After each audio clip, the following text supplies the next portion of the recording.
and welcome to this video. Today I'm showing you my function menu setup for my Sony a7c.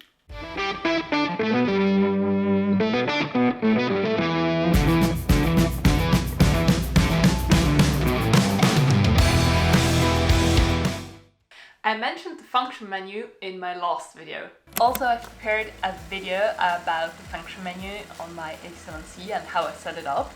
And today we're going to have a closer look at it together. To start, we head right into the Sony menu in the Movie 1 tab on page 9. Below the custom key for the playback, you've got the function menu set up. All the settings we set up here in the menu, we can access them while shooting with the FN button on the back of our camera in both photo and video mode. Back in the Sony menu at the spot where we left before, we hit the center of the control wheel. On top, you have the functions for photos and at the bottom, the one for filming. We'll go through the photo functions first. And the first function I've added to the function menu for photos is the focus mode, since it didn't make it to the custom buttons. And I've made a video about the custom buttons. It was my last one. I'll link it up here if you've missed it. Next I have the interval shooting, which I love for sunset or cloud time lapses. Next is the subject detection for human and animals. And I haven't used my subject detection for animals yet, but it's very great to have a quick access to it. And by the way, if you're enjoying this video, consider liking, subscribing and hitting the bell. That would be truly appreciated and you would support me a lot. Okay, let's head over to the next point. Next, I have the silent shooting, which is useful for weddings, during speeches, or for example for wildlife photography. Just think about it that you can't use that in auto or in the auto mode. That's what I wanted to say. Next, I have the AF tracking sensitivity, where you can choose between locked on, responsive, or something in between. Use responsive when you want to focus on different subjects at different distances, and use locked on when you want to lock the focus on a specific subject. Also, that the focus won't go around or wander around if things are crossing in front of that subject. Next, I have the metering mode, and here you can set how the camera will choose to set the exposure, and I've always set that to multi. On the next line, we start with the APS-C/Super 35 that I can use to crop in if I'd like to. And what does the camera when this function is turned on? Then the camera simulates an APS-C sensor, and this results with a zoom in, and also in photos in post, if you zoom in post, then you can notice a resolution drop. And now if you're wondering, resolution drop, why?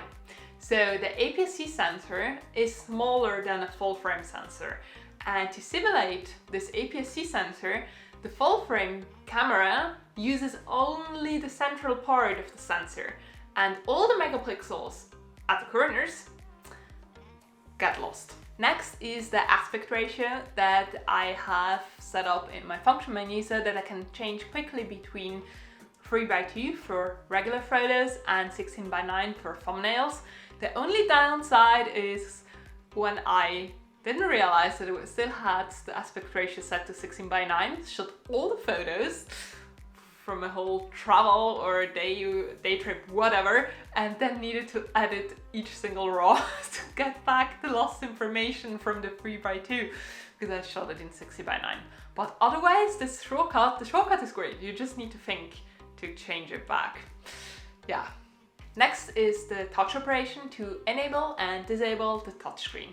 Now we come to the face eye priority, which I've pretty much always set to on. Next is the peak color, and I've set that to red so that when I'm in manual focus, for example, I see perfectly well if the subject is in focus or not.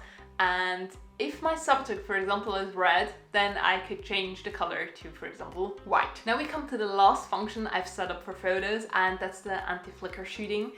And you might not notice that with your eyes, but some lights flicker and your camera can see that. So the anti-flicker shooting comes in very useful. Alright, now we head over to the function menu for filming, which is just below. And the first item or the first function I've added is the audio record levels, and I check them before every record session, and I've set them up to match -12 or -10 decibels. Next, I have the picture profile, which I've set to PP7 for a Slick 2. And for more on this topic, I can recommend you my video on the memory and memory recall function, and I'll link it up here for you. Next is the subject detection, which I've just set up to follow along the photo functions from before.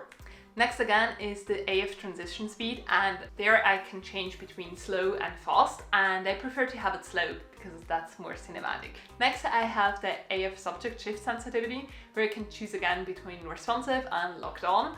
And with responsive you can track a quick moving subject, or you can switch quickly between different subjects, and when you choose locked on, it's good for a steady focus on a singular subject and the focus not being affected by other subjects around it. Next is again the metering mode that I've set up to follow along the photo function from before, from up, and I've set it here as well to multi. We start the bottom line again with the APS-C Super 35 mode, and this function allows me to zoom in even further also in video, and the clear pro here is that the quality in videos doesn't suffer at all. Next is the gamma display assist, which is automatically turned on by my memory and memory recall function settings, but if I want to change this setting manually, I can do that here in the function menu.